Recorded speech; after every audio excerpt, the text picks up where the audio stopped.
الحمد لله رب العالمين والصلاة والسلام على رسوله الكريم أما بعد فأعوذ بالله من الشيطان الرجيم يا أيها الذين آمنوا لا تلهكم أموالكم ولا أولادكم عن ذكر الله من يفعل ذلك وأولئك هم الخاسرون وأنفقوا مما رزقناكم أن يأتي أحدكم الموت ويقول ربي لولا أخرتني إلى أجل قريب فأصدق وأكن من الصالحين ولا يؤخر الله نفسا إذا جاء أجلها والله خبير بما تعملون صدق الله العلي العظيم رب اشرح لي صدري ويسر لي أمري واحلل عقدة من لساني يفقهوا قولي آمين یا رب العالمین۔ آپ کے سامنے سورۃ المنافقون کی 9، 10، 11 آیت کی تلاوت کی، جس میں اللہ تعالیٰ ایمان والوں سے خطاب کر رہے ہیں، ایڈریس کر رہے ہیں۔ حالانکہ یہ مدنی سورہ ہے، جیسے کہ اس سے ظاہر ہوتا ہے کہ منافقون کا لفظ آیا سورۃ المنافقون۔ منافق مدینے میں آباد تھے، اور مدینے میں دو تین گروہ تھے۔ ایک عربی حوس اور خجرت، اور یہود کے 2 قبائل موجود تھے، بنو کنکا، بنو قریظہ، اور تیسرے اس میں سے منافقین تھے جو ان سے ملے ہوئے تھے، مشرقین مکہ سے اور دوسرے یہود سے ملے ہوئے تھے۔ تو اللہ تعالیٰ نے یہاں پہ ایکچولی ایڈریس کیا ہے، یا ایہا الذین آمنو، اے ایمان والو، لا تلہکم، کہیں تمہیں ہلاک نہ کر دے، ہلاکت میں نہ ڈال دے، لا تلہکم اموالکم ولا اولادکم، تمہاری مال اور اولاد، عن ذکر اللہ،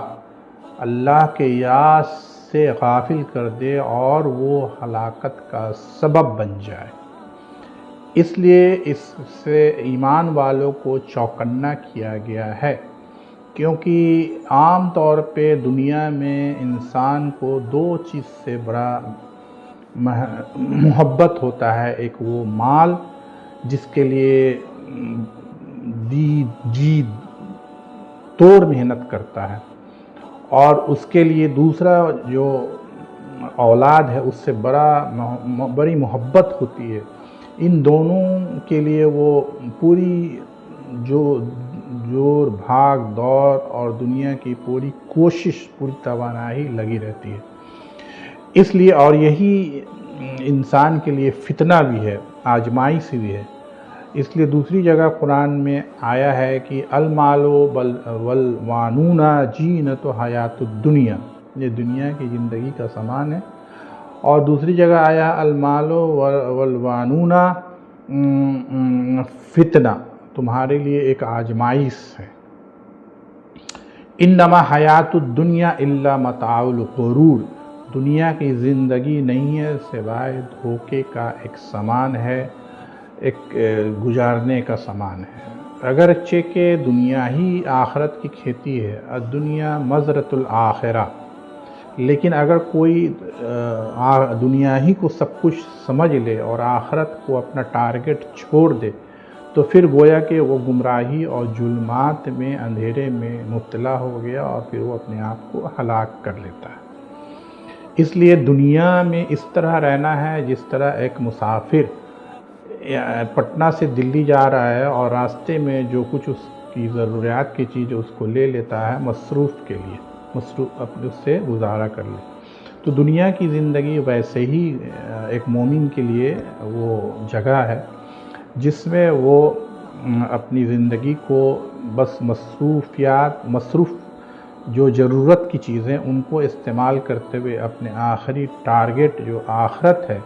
اس پہ قائم رہتا، اور وہی اصل کامیابی ہے۔ چونکہ دنیا کی کامیابی اللہ کے نزدیک ایک مچھر کے پر کی حیثیت کے برابر ہے۔ دنیا میں کامیاب ہو جانا کوئی بڑا کمال اور بڑا کارنامہ نہیں ہے۔ اصل کامیابی ہے جس دن نفسا نفسی اور ہر چہرہ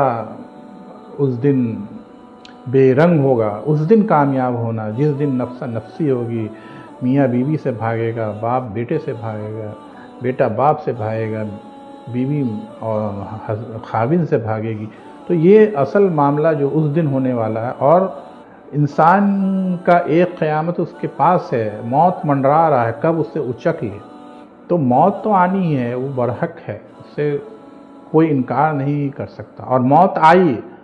نہ کہ اگر موت آئی تو اس کے لیے یا تو بڑا انعام ہے یا تو بڑا ہلاکت ہے۔ دو ہی چیز ہے آپشن اللہ نے دیا، یا تو سلامتی ہے، فرشتے آئیں گے سلام کریں گے اور پھر وہ اس کے لیے انعام ہے، آئیے جو بدکار ہے یا کافر ہے اس کے لیے تو بڑا دردناک عذاب ہے، چاہے وہ عمل سے بے عمل ہو مسلمان، تو عمل نہیں ہے تو پھر اس کے لیے ہلاکت ہے۔ اسی لیے کہا گیا ہے کہ یہ مال اور دولت تو تمہارے لیے آزمائش کا ذریعہ ہے، کہیں ہلاک نہ کر دے۔ پھر آگے کہا گیا ہے کہ جو تمہارے دل میں ایک محبوب چیز ہے اسے خرچ کرو، وَأَنفِقُوا، جو ہم نے دیا، أَنفِقُوا مِمَّا رَزَقْنَاكُمْ، ہم نے جو تم کو دیا ہے اسے خرچ کرو۔ أَن يَأْتِيَ أَحَدَكُمُ الْمَوْتُ، تم میں سے کسی کا موت کا وقت قریب آ جائے، یہاں تک کہ پھر تم کہو کہ پھر فرشتے آ جائے اور پھر تمہیں فیصلہ کر دیں کہ اب چلو وقت آ گیا، تم کہو گے کہ پھر اللہ نے کہا کہ أَن يَأْتِيَ أَحَدَكُمُ الْمَوْتُ، کہ یہاں تک کہ موت کا وقت آ جائے، فَيَقُولَ رَبِّ، تم رب سے کہو، فَيَقُولَ رَبِّ لَوْلَا أَخَّرْتَنِي، کاش کہ مجھے تھوڑے مہلت دے دیتا، لَوْلَا أَخَّرْتَنِي إِلَىٰ أَجَلٍ قَرِيبٍ، ایک وقت مہلت دے دیتا۔ تو اس طرح کا معاملہ ہوگا، اللہ نے قرآن مجید میں پہلے ہی فرمایا ہے، وَقِيلَ رَبِّ لَوْلَا أَخَّرْتَنِي إِلَىٰ أَجَلٍ قَرِيبٍ۔ تو پھر وقت تو ملے گا نہیں، فَأَكُن مِّنَ الصَّالِحِينَ، اور میں نیکوکار میں ہو جاتا اور نیک بن جاتا۔ لیکن اب وہ مہلت تو آئے گا نہیں، جب وقت گھڑی آ جاتی ہے پھر اللہ نے آگے فرمایا وَلَن يُؤَخِّرَ اللَّهُ نَفْسًا، کسی جان کو ذرا بھی تاخیر نہیں کرتا ہے، اذا جاء اجالها، اس کا وقت آ جاتا ہے، موت کا ذرا بھی دیر نہیں کرتا، اس کی روح قبض ہو جاتی ہے۔ وَاللَّهُ خَبِيرٌ بِمَا تَعْمَلُونَ، اور اللہ ہر چیز سے باخبر ہے جو تم کرتے ہو۔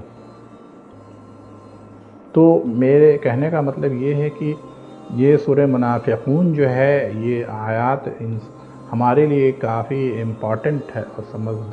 سمجھنے کی ہے کہ مال اولاد تو ہے جو ضرورت کے حساب سے وہ کریں گے، لیکن اس کے لیے اپنی آپ کو ہلاکت میں ڈال دیں، یا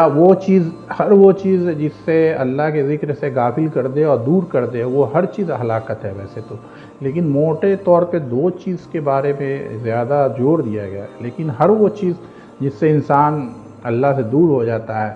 اور یہاں تک دور ہوتے ہوتے وہ آدمی ہوش حواس کھو بیٹھتا ہے، دنیا کے پیچھے، دنیا کی زندگی کے پیچھے مبتلا ہو جاتا ہے، حالانکہ وہ دنیا کی زندگی عارضی ہے، ختم ہونے والی ہے، وہ مٹ جائے گی، وہ لے کے نہ جائے گا نہ کچھ، وہ جو بھی اپنے کمایا ہے، ما قدمت و آخرت، جو اس نے کمایا آگے پیچھے وہی اس کا ساتھ جائے گا۔ تو اسی بات کے ساتھ میں اپنی بات کو ختم کرتا ہوں۔ انشاءاللہ اللہ تعالی ہم سب کو سمجھنے اور اس پر چلنے کی توفیق عطا فرمائے۔ بارک اللہ والقرآن العظیم ونفعنا وإياكم بالآیات والذکر الحکیم۔